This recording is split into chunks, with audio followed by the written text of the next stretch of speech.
ოქრომჭედელმა კონკრეტული ბეჭდის შესაფასებლად საკუთარი შეგირდი გაუშვა და უთხრა, რომ 300 ოქროს მონეტაზე ნაკლებად არ გამიყიდო, ძალიან მჭირდება. უბრალოდ თუ ნაკლები გიხრეს, მომიტანე უკან და მობრუნდი. ერთ დღეს წავიდა იარა მთელი დღე შეგირდმა და 100-ის მეც არავინ არ აძლევდა. თქვენს რომ ეს ძველი არის, გადასაკდებია, არც ვარგა, გამას შეკეთება სჭირდება და თანხა დაახარჯოს. მოვიდა ძალიან დაღონებული ადამიანი, რომ ბაზარში ვიყავი და ვერავის ვერ შევხიდე.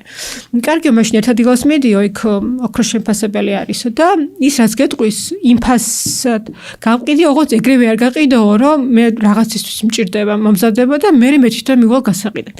მივა ამ ადამიანს ეტყვის, რომ დიდი ხანი ატრიალებს და მე ეტყვის, აი ძალიან დიდ ბოდიშს ვხვდი შენს, მაგრამ დღეს 3000-ის მეცემის მეტი არ შემიძლია და თუ დამელოდება 5-ს მივცემენ. რო დაბრუნდება, თავარი კითხვა რა არის, რომ როგორ შეიძლება ესე იყოს ერთი და იგივე ნივთი ერთისთვის იყოს